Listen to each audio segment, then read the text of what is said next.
So we had done several applications of magnetic forces on a charged particle. We started with uniform magnetic field and charge starting perpendicular to the field, then it goes in a circle, then if it is not perpendicular then it goes in some kind of a helix or spiral, and we also talked of non-uniform magnetic fields, and then we talked of forces by the magnetic field on current elements, and from there the dipole moments and all those things. Now in this series we will now discuss motion of a charged particle in combined and crossed electric field and magnetic field. So crossed means they are perpendicular. So we will have electric field, we will have magnetic field, and they will be perpendicular to each other, and then with some initial conditions on the particle's motion we will see how it goes. So that is the task today. So suppose we have let us say we have magnetic field here and we have electric field here, or let us take magnetic field here and electric field here. This is our x axis, this is y axis, and this is z axis. So what we are writing is that electric field E, which is supposed to be uniform, is magnitude and then j cap, and this field B is b k cap, and then there is a particle which moves. We will set some initial conditions, but this will be the thing. And the first condition, let me start with this: at t equal to 0, the particle with charge q, the particle charge is q, is at the origin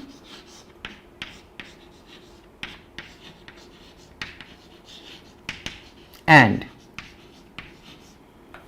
is at rest.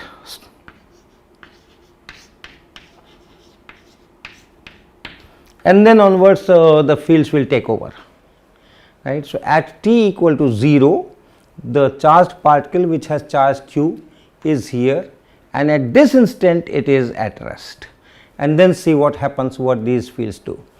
So the magnetic field will not exert any force on the charge if the speed is 0, if it is at rest.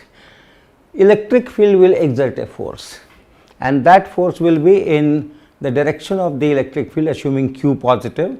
So it will start this way, this will exert a force that will create an acceleration, that will change the velocity.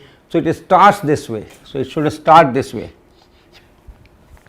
But once it picks up velocity, then this magnetic field also is ready to exert force, and then this V cross B. So V is in this direction and B is perpendicular to the board. So V cross B will be towards that x axis. So it will turn. So it will start here and then it will turn like this, and it will gain speed, because as it goes up, it goes in the direction of the electric field and therefore electric force. So positive work is done by the electric force on this particle. So the kinetic energy will increase, and if the speed increases, the magnetic force changes, and therefore the curvature will be changed, and maybe at a certain instant the deflection because of the magnetic field is such that it makes a turn. So this kind of motion is expected. Of course it will not go below this plane, it will, the y will always be positive, that one can work out the algebra, we will do that. but this kind of motion is expected. So what happens here, and then does it reach here, does it go this way, does it go this way, does it go this way? Those are the things that we will write the equations and then see. Now extremely interesting method to do this is with crossed electric and magnetic field, that you change the frame. This is the lap frame from which we have described everything. Let us go to a different frame, some inertial frame of course, and this frame is, let us say, S lap frame. This is our lap frame S, and then we go to another frame, S prime frame, and this S prime frame is having axis parallel to these axes at t equal to 0, origin also coincides. So it is the same figure, it is the same figure, these are all dash. So we are talking of S dash now, and with respect to this lap frame, this S is moving this way with a velocity v naught, with a velocity v naught, and this v naught we will choose very cleverly, very cleverly. This v naught will be E by B. Okay, E by B has dimensions of velocity.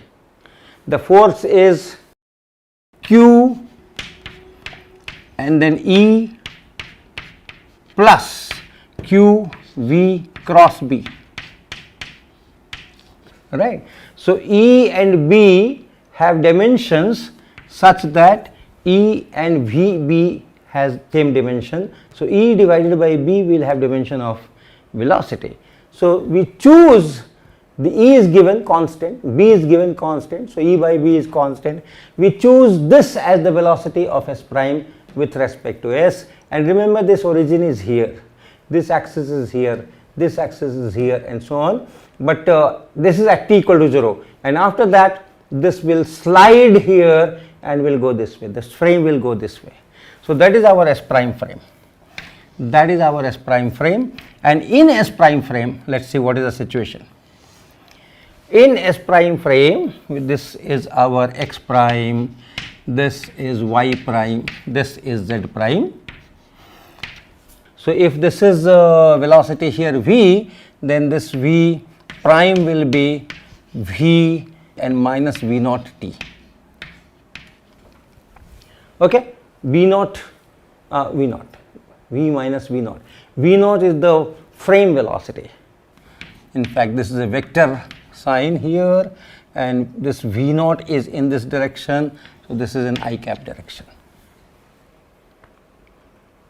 So this will be the transformation. So here we have this V. So this V is equal to V prime and plus V naught I cap. This V here, I am writing this V, and the corresponding velocity in this is V prime, and V prime and V are related this way. Therefore, we can write V is equal to V prime plus V naught I cap. It is this. So let us see this force. Force. We are talking in terms of Galilean transformations. So the frame velocity is small as compared to the speed of light. So under that I am writing this velocity transformation.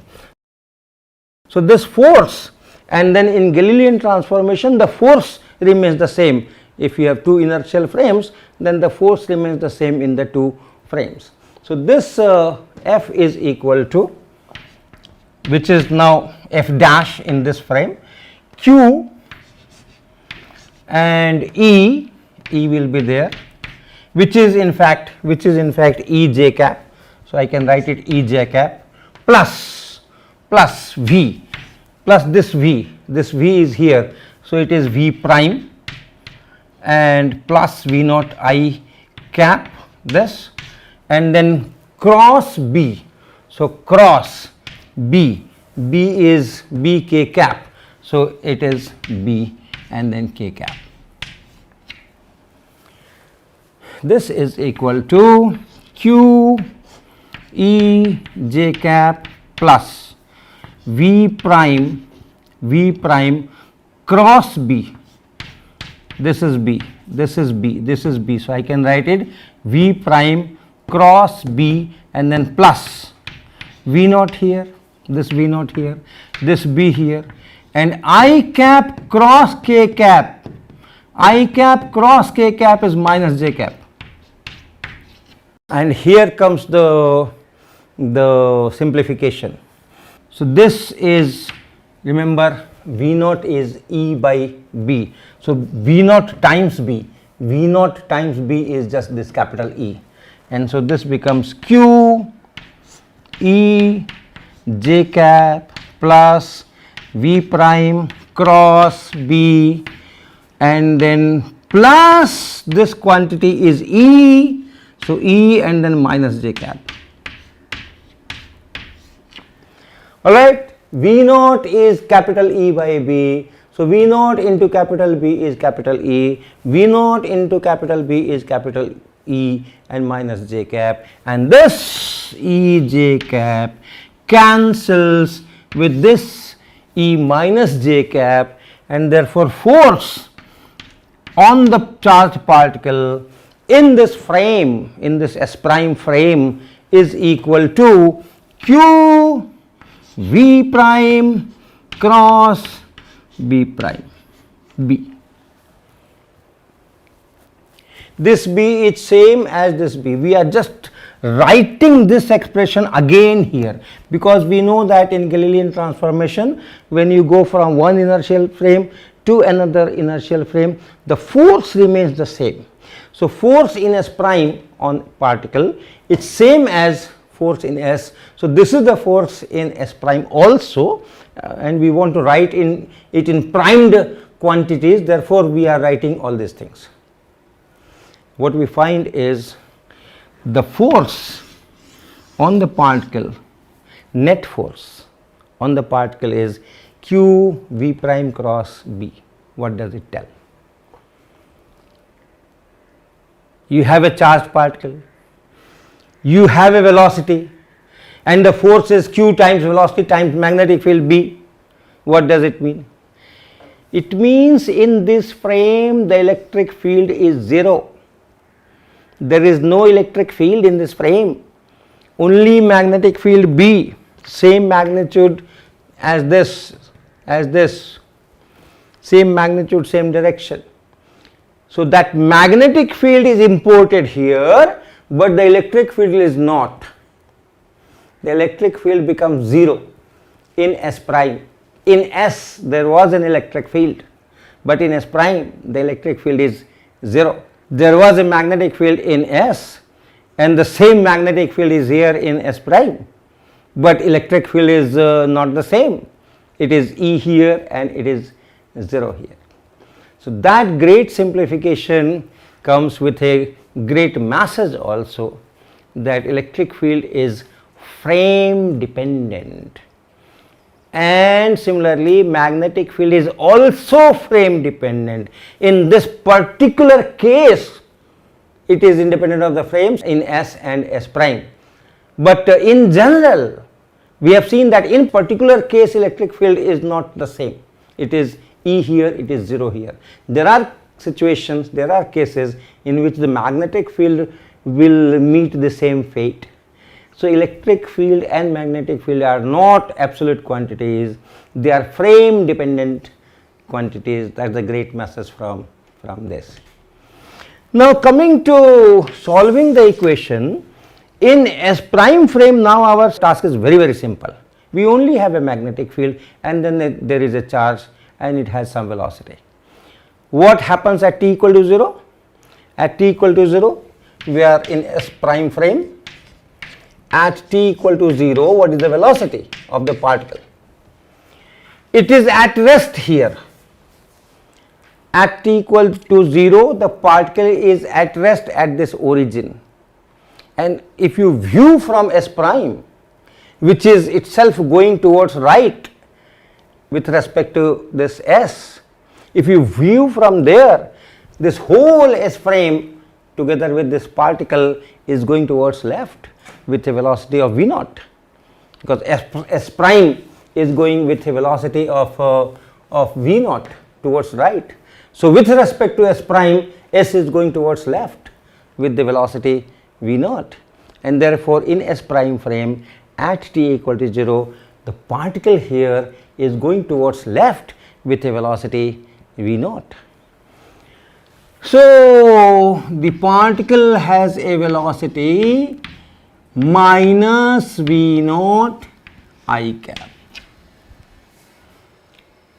So, magnetic field in z direction, magnetic field is in z direction, and the particle is projected in I cap direction, negative I cap direction. So, it is projected perpendicular to the magnetic field.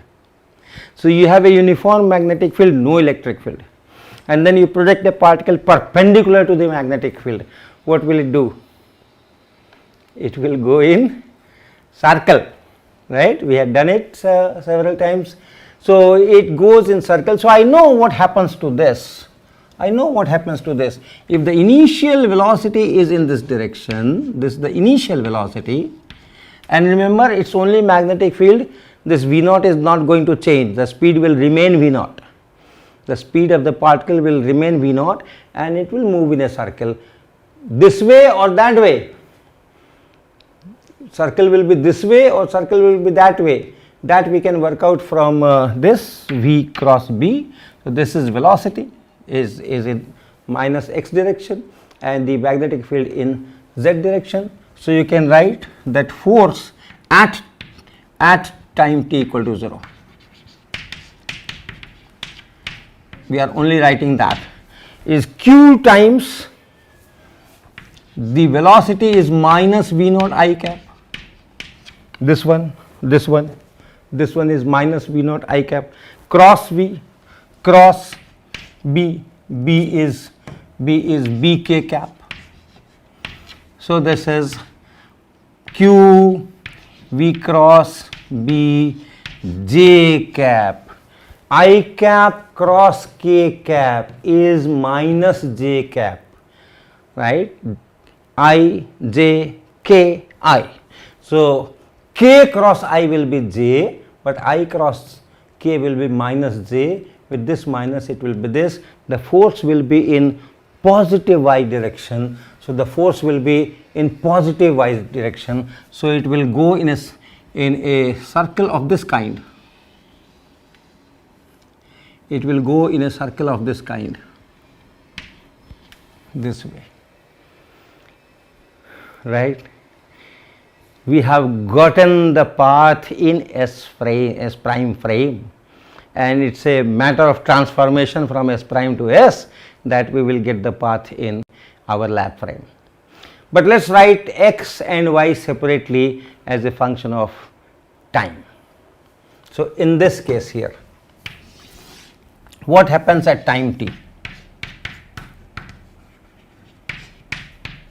You know all the characteristics of the center will be here, and this will be a radius, and how much will be the radius? We have calculated it mv by qb. So, mv naught by qb, this will be the radius, and then it will have an angular velocity, and that angular velocity will be qb by m. All these things we had derived when we considered uniform magnetic field and then a particle projected perpendicular to it going in a circle. So, these are the parameters. This r, you can see this r you can write as v naught by omega. This r you can write v naught by omega, qb by m is omega. So, this is the kind of circle it is going, and in this is the radius, this is the radius. So, in t time it will go here, and this angle will be omega t.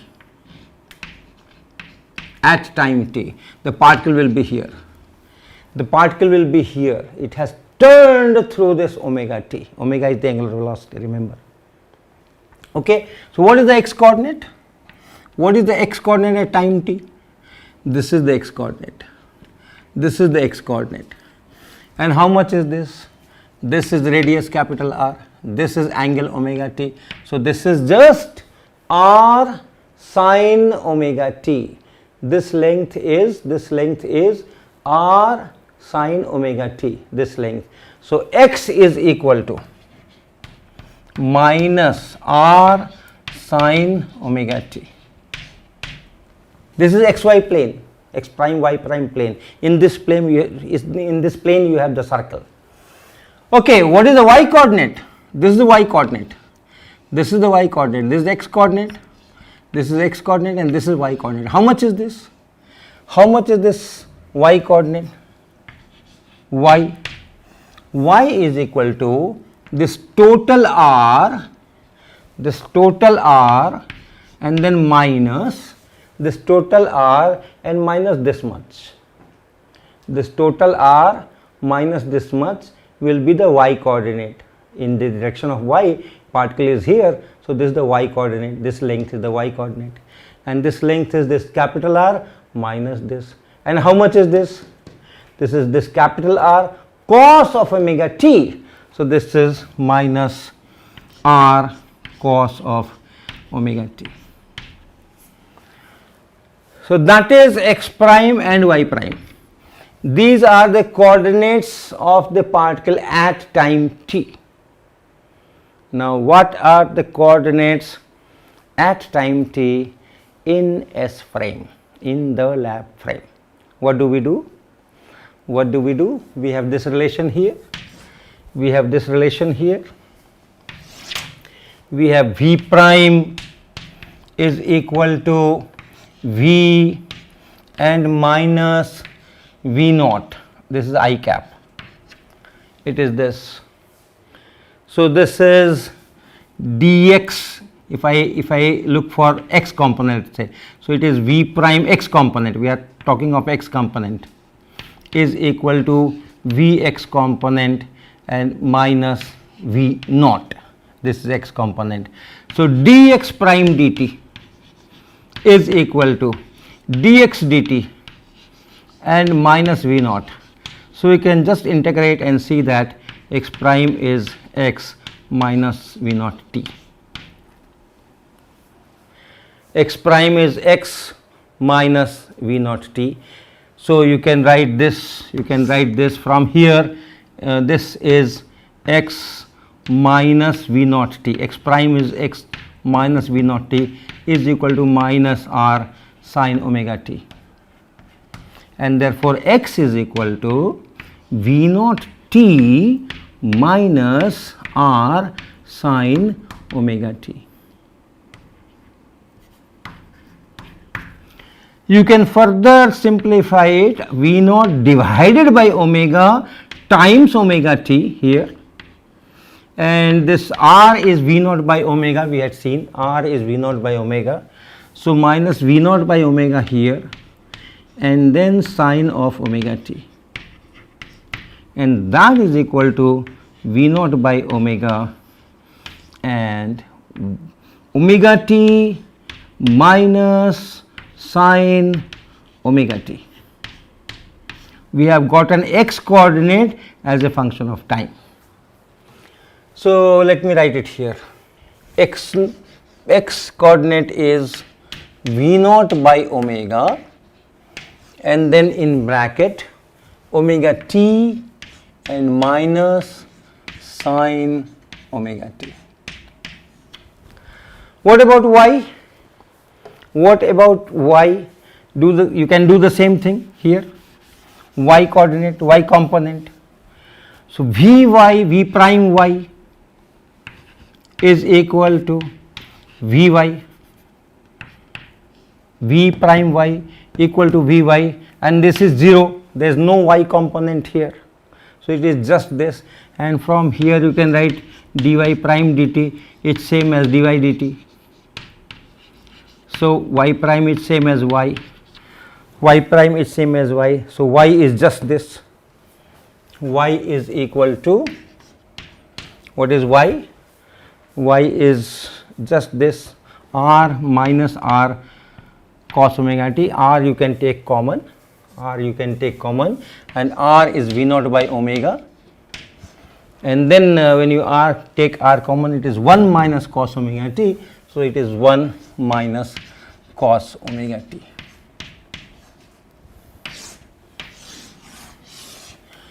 So, we have gotten the expression, the equations for x coordinate and y coordinate at time t. So, we have solved this motion. Now, our next question is, what is the shape of this path? What is the shape of this path? For that we need to do some calculus, right? We did say that it will start. We did say that it will start like this. We will say that it will start like this, something like this, right? This is our x axis, this is our y axis, the electric field is here and the magnetic field is in z direction. And from qualitative analysis we said that it will start like this, it will go somewhere. But the exact shape, for that we have to study these equations. This y is always greater than 0 first, because cos omega t is always less than 1, it is between 1 and minus 1. So, this can never be negative. So, this whole thing is above this x axis in this xy plane. So, that is one observation. Then can y be 0? Can y become 0? Will the particle touch this x axis somewhere? So, y can be 0. If y is 0, that means cos omega t is 1. So, one thing is, yes, at t equal to 0, yes, at t equal to 0 cos 0 is 1, that is here. Next cos omega t is 1 if omega t is 2 pi. Omega t equal to 0 is 1, omega equal to 2 pi is the next time when this cos omega t will become 1. Cos of pi is minus 1, cos of 2 pi is plus 1. So, at omega t equal to 2 pi, this is possible, y is equal to 0. And what will be the x there? X will be v naught by omega and omega t here. And if cos omega t is 1, then sin omega t must be 0. So, that is it, v naught t. Omega t is 2 pi. So, v naught into 2 pi, omega t is 2 pi, and then omega here. So, you can write the, yes, it will go and touch here, there is some value, it will go and it will touch here. Next is, how does it touch here? Does it touch here like this? Does it touch here like this? In what fashion it is touching here? So, for that you have to look at the slope dy dx. Okay. So, maybe we will take from here, and then look at the slope, look at the dy dx. You can do homework, like from here you write dx, what is dx in terms of dt.